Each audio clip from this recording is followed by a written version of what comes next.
Hey, it's Halicue. Hey, y'all, welcome back to Hey, it's Halicue, the podcast where we talk about rest, joy, and rebellion for Black women in a world that would rather see us exhausted, accommodating, and silent. This is a space for real conversation, real laughs, and real transformation. In today's episode, we are talking about authenticity, more specifically, why and how our authenticity has been punished, feared, and distorted, and why we, as Black women of the 92%, must take it back. Because when we do, everything changes. Everything. This topic was first shared with me by my friend, IQ. Shout out to you, sis. She sent me this great DM talking about authenticity, about an insight she had, especially in her role and as a leader in corporate. And she brought up the point that when people say they want authenticity, they really don't mean us, not for us, and especially not in corporate spaces or in other spaces that were not created for us as Black women. Not in corporate spaces, not in the media, certainly not in politics. White men can be authentic and they can get away with absolute nonsense. All you got to do is look at y'all's stunt queen of a president to see this. His ignorance, his ineptitude, it is papered over, it's passed over, it's excused, it's accommodated. But for Black women, no, it's something entirely different. Kamala Harris shows us her real self, her genuine laughter, her mirth, her happiness. And what happens to her? She gets dragged, ridiculed, and dissected. When somebody like our forever queen, Serena Williams, when she expresses a little frustration on the court, she was vilified and fined. And when Naomi Osaka or Simone Biles prioritized their mental health over the competition, over the show, they were criticized and penalized. But when white male athletes do the same, they're called passionate, misunderstood, and they're given all these second chances. I see this so much in the world of soccer. The men can get away with the most insane dramatics and shenanigans, but let women do the same thing, or let women show the exact same bravado, pride, and confidence. People start talking good sportsmanship and that women should have more decorum. It goes on and on and on. This is one of the reasons why I was so excited when Black women, when we collectively decided after the election that we are opting out, because now we are free to realize the full spectrum of ourselves, something that other people, other races have always taken for granted. And I'll be honest, I almost stopped myself from recording this episode because talking about our right to be real makes me very angry. It makes me feel like I'm saying something I'm not supposed to say. And shame on me for that. But you know what else? That's conditioning. And that is what we're unlearning today here on Hey, it's Halicue. I'm so happy y'all are here for the podcast. Y'all know I took a little break. I went sailing along the Rhine for 10 days with my mother, my favorite uncle, and his wife. So I was gone for a little while, got some great rest, and I'm back. I'm so excited for this episode. I've been thinking about it for quite some time. Y'all, before we get into it, I really want to take a second and give a shout out to the paid subscribers of the podcast. There is something different about people who don't just talk about change, they put something behind it. Supporting Black women as we strategize, as we reinvest in ourselves, and as we rest, they recognize that funding our work is not charity. It's actually the future. I love all my subscribers. I love every single one of my listeners, but I just want to say to those of you that are putting your resources behind your words and supporting Black women like me, the 92%, and this podcast, y'all understand that moving forward is not just about hopes. It's not just about vibes. It's about resources. It's about investment, and it's about prioritizing what matters, because you understand that Black women are a part of our very bright future, even though it seems dark right now. You, my paid subscribers, thank you. You are a part of this shift. You are a part of the movement. And that's why, as a thank you, I give y'all exclusive access to this week's Rest and Inspiration Oracle reading. Because it's cute, because it is, but because rest and strategy are twin flames, because making informed, intelligent moves requires space to think and to reflect and plan. And if you're listening and you're not subscribed, look, putting your money where your mouth is actually sexy. It's kind of hot. Supporting Black women, also sexy, also hot. Investing in a future where we're not just surviving, but where Black women and the 92% are thriving, that is irresistible. It's attracting, it's magnetic. So if you're about that life, absolutely hit the subscribe button, because the next chapter of this movement, it is being written because of us who showed up, because of you who supported us. It's because of Black women staying consistent, and it's because we took care of each other along the way. All right, now back to the show. I have got 3 affirmations for Black women on authenticity. Okay. And I have some really unique ways for you to use them. All right. So we're talking about authenticity, power, and what happens when Black women stop shrinking. Here is the thing: unlearning decades of conditioning. It isn't just an intellectual exercise, it's body work, it's retraining our nervous systems. And we deserve this so much. That's why affirmations like Black women are the 92% matter. I know some of y'all are going to say, oh, more Black girl affirmations, and roll your eyes. Like, Halicue, what is a sentence supposed to do when writ is due? Or when you're sitting in a meeting watching people applaud a mediocre idea that you had 3 months ago, but somebody else is taking credit for right now. Affirmations aren't just something we do. They aren't magic, or at least not just by themselves. I want you to think of them as neurological shortcuts. They are a way to reprogram yourself in real time when doubt, shame, or second guessing creep in. So yeah, these aren't just words. Our affirmations, Black women in the 92%, they can absolutely be our armor. They're recalibration tools. Affirmations are what you say to yourself before you walk into that very important room or before you take up space. So let's get into them. Say them with me. Black women are the 92%. Say to yourself, my truth is powerful and I don't have to shrink it for anyone. My truth is powerful and I don't have to shrink it or myself for anyone. I am safe to be my full, brilliant, complex self in every space I enter.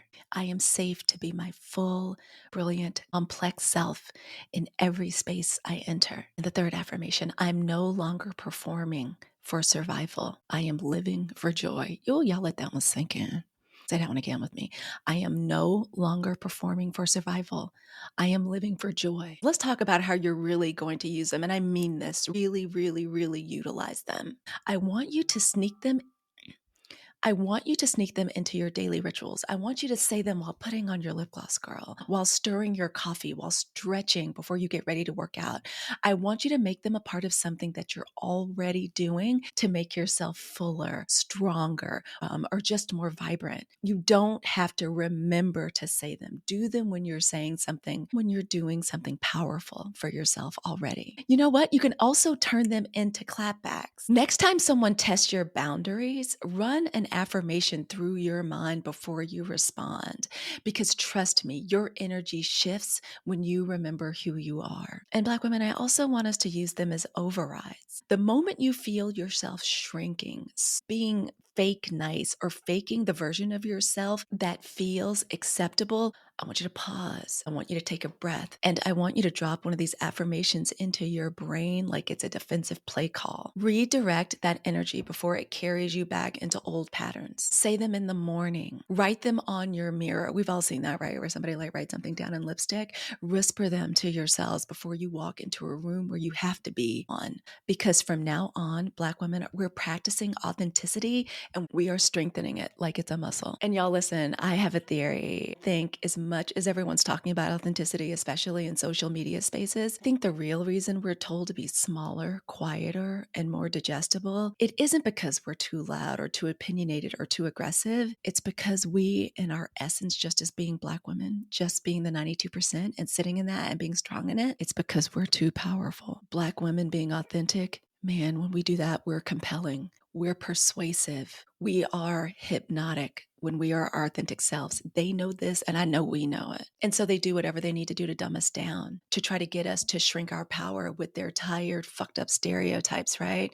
That we're too sexual, we're too angry, we're too intimidating. It is time to leave that 100% behind. You also, you know where you want to see some beautiful, sexual, angry, and intimidating Black women sitting in that Substack. I'm telling y'all, come on over there. Follow me over there. There are a lot of Black women over there that are starting to embrace our real selves fully and unapologetically. And by doing that, we're going to start getting exactly what we want. And this is such a brilliant time for this. This 4-year opt-out that we as Black women and the 92% are doing, this is the perfect time for that. And I want you to think about that for a second. Really think about what it is you actually want. What we as Black women want in our work, in our art, in our love life, in our domestic capacity, in our leadership roles in the community. And ask yourself, What happens when you bring your boldness, your brilliance, your very essence as a Black woman of the 92%, when you bring your full, authentic self to the table? It can seriously happen for us. They believe that we have a gear and a dimension that must never be accessed. Y'all, listen to me. I'm dropping gems right now. Seriously, this came to me. Believe that we have a gear, and I believe we have a gear that we haven't even shifted into yet. There is a power, there is a dimension that these people are trying to keep Black women from ever accessing, because once we do, it is absolutely over for them. Okay. And the proof, they police our authenticity while worshiping it at the exact same time. Did y'all hear me? They police our authenticity while worshiping it at the exact same time. They fear Black women's divine connection. So what do? They call it witchcraft. They fear our ability to manifest, to influence, and to transform. So what do? They demonize it. Meghan Markle marries a prince, and all of a sudden people swear she used hoodoo and voodoo to trap him. They cannot fathom that Black women, us living and sitting in our authenticity, is enough. So what does that tell you? And listen, I understand and I fully appreciate that me telling you, just do this, just be authentic, Black woman, like living in America, having to exist and a lot of times thrive in systems that were not built for us, right? It's hard to do for some of us. I think we're getting better and better at it in this podcast. Hey, it's Halicue and my community that I'm building over on Substack for Black women in the 92%. This is where we can start doing it and start practicing it. Here's how we tiptoe into it if we want to. I don't want us tiptoeing into anything. I really want us full on stomping and stepping into it, but that's okay. I'm going to meet us where we're at. So here's some ways we can begin to do that. Tell the truth when you are asked. That's hard, but I've been doing it a lot. And the more I do it, the better I get at it, especially with white women in my life, white women that I call friends in my life. This is where I'm starting with them first. When they ask me a question, I let them know off top. And I want you to do this exact same thing too. Let them know that I'm going to give you a real straight answer as a Black woman and a Black woman in the 92%. The next time someone even asks how you're doing, tell the truth. Stop defaulting. Stop saying good when you're freaking exhausted. The next time somebody asks you your opinion, say what you authentically think. Authenticity is about us as Black women being honest. Express how you really feel and do it in small, safe ways first. Don't like that restaurant? Say so. Didn't like that joke? Don't laugh. If being real feels scary, again, start small. And number 3, spend your time on what actually fulfills you. We are not obligated to spend time on things that drain us. You do not have to say yes to every invite, every favor, every expectation. Start reclaiming your time and your energy for what actually matters. And there are really important reasons that we're doing this. And reasons that have nothing to do with anybody else other than Black women of the 92%. First of all, the truth is going to set us free. Being authentic, oh God, let me tell y'all, is fun. It is absolutely fun. Being me is a vibe. I'm a vintage broad now. I cannot tell you how happy I am being my full authentic self, whether it's out in my real life or on Beyonce's internet. My grandmother used to get giddy at the idea of telling somebody the truth about themselves, even when it hurt. And I noticed because I used to be on the receiving end of it. She would literally light up like she had been waiting her whole life for this opportunity to tell you the truth about yourself. And now I get it. At the time, it was difficult, but now I get it. Y'all, in the not so distant future, people are going to be desperate to know that the words that people say are actually truth. And guess what? That's us. Black women are basically the Bene Gesserit. Shout out to Dune. We see, we know, and we speak the truth. Lately, I have been testing this out. And let me tell you, it is liberating. My white girlfriends are shocked and amazed by my responses. I'm telling y'all, I'm saying this over and over again because it's true. I literally say, do you really want me to answer that as truthfully as I see it?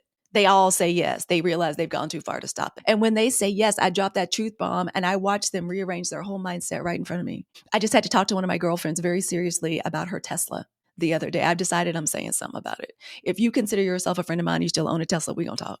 I swear, I think I watched her change her mindset in real time. It is so good. I swear, the more I tell the authentic truth in my life, I'm telling you, my teeth are getting whiter and my breath is fresher. The power of the unfiltered and undiluted truth, seriously, is exfoliating my very soul, much less my skin. Try it. It is like an oxygen facial for your beautiful Black spirit. We can all have authenticity and it's free. There is no cost in being real. Not in the way they make us think, right? Like in dollars and cents. And I want to be clear. Do what you got to do to keep your job if that's important for you, right? If you need this livelihood out in corporate, out like in the real world. I'm not saying show up to your 9 to 5 and start reading people for filth in the break room, but outside of that, in your friendships, in your personal choices, and how you move through the world, authenticity doesn't take anything away from who you are. You beautiful Black woman at a 92%, it does not take anything from you. It gives. Start practicing it. The more you step into it, regardless of what they say, because my friend Q was right. They don't want authenticity from us. They really don't. They're afraid of it. The power of it, the intensity of it. Oh my God, thinking about it, I'm getting excited. The more you step into it, your authenticity, the more you attract the right people, the right opportunities, the right energy. It's like your real self has been waiting for you to show up so we can finally get to work, doing, achieving, being what you want, what we want as Black women, as part of a collective. And receive this, y'all. The last reason we really need to be doing this and why we need to be stepping into our authenticity as Black women, beautiful, bold, brilliant Black women in the 90%. This is the fun part. And this is a part where we get to be in our villain era. They will never be ready. And that is fucking hilarious. We say it all the time. They ain't ready, but girl, they really are not. They never will be. And that is fucking funny. I'm telling you, because while they're still out there writing think pieces and holding emergency meetings about why Black women are opting out of everything, wondering why, what's wrong with us, how can they bring us back in? We are already 3 steps ahead, living, laughing, loving our way into our next era. So why wait for them to catch up? They can Google what we're going through later. Really, I'm so glad my friend Q introduced this topic. I'm so glad to bring it to y'all today. Seriously, authenticity. I need y'all to save this, share this with another Black woman who is in her rest era, her era of regeneration, reinvestment in herself. We have so much to do for us. And by doing this, I'm telling you all, we are actually reclaiming and for the first time, stepping into what I know is the full spectrum of the human experience they have been trying to keep from us forever, since they dragged us and our enslaved ancestors over here in chains. And it's fun. My spirit is light right now. I'm about to start laughing. We are really about to do it. Oh, Q, thank you from the bottom of my heart. Thank you. I'm so glad to be back, y'all. I hope this conversation sat with you. Listen to your affirmations. I hope they stretch you and maybe even set you a little bit more free. Now, before you go, listen, if you love this conversation, I want you to subscribe to my Substack. I go even deeper, I go even deeper into these topics over there. And my paid subscribers, y'all get all the extra love and exclusive content. Okay. And if you want to support me, if you want to support Black women, if you want to support this movement of rest, of laughter, creativity, our artistry, our reinvestment, become a paid subscriber. Because when everyone, white people, Latino people, when y'all invest into Black women, we all rise. I'm telling you. That's why everybody is so upset that we are opting out. Why y'all don't see us at the front of these marches. By the way, stay away from that march, April 5th. I'm going to do a whole TikTok series on the reasons we don't do marches and protests anymore. Okay? We all rise. Black women always do what is best for the collective. That's why everybody's a little stressed out. We're not doing group projects with y'all no more. Not right now, not over the next 4 years, okay? But becoming a paid subscriber is a way you can be involved in and support this movement. And shout out again to my paid subscribers. Y'all look out for our rest and inspiration reading right after this. I do a video for you all that is very special and I send out to you all. It's exclusive. It's for you. And it's a way to say thank you. And it's a way to help you organize and integrate your rest, your art, and your creativity for the next week. I know you're going to love it. And listen, I love you all more than you could ever know. I want you to share this episode. Share with me. You know what? I'm going to do a little conversation down in the chat over on Substack. I want you all to tell me your authenticity wins. I don't care how small the moment is. Even if somebody asks you want to go to the restaurant? You say no. Share that with me. Send it to me and I'm going to share it. I'm going to pass it forward. Each and every day, bit by bit, we're going to do this together. Tag me when you share this episode because I know you're going to share it, right? And as always, rest, you beautiful Black woman, you beautiful, brilliant woman of the 92%. Rest, take up your space, and I want you to live in joy, art, and creativity and empower. I will see you next time. This is Hey, it's Halicue. I love y'all so much. To all the beautiful, the bold, the brilliant Black women of the 92%, all the love in my heart. And to everybody else, I want you to have the day that you voted for. Bye, y'all.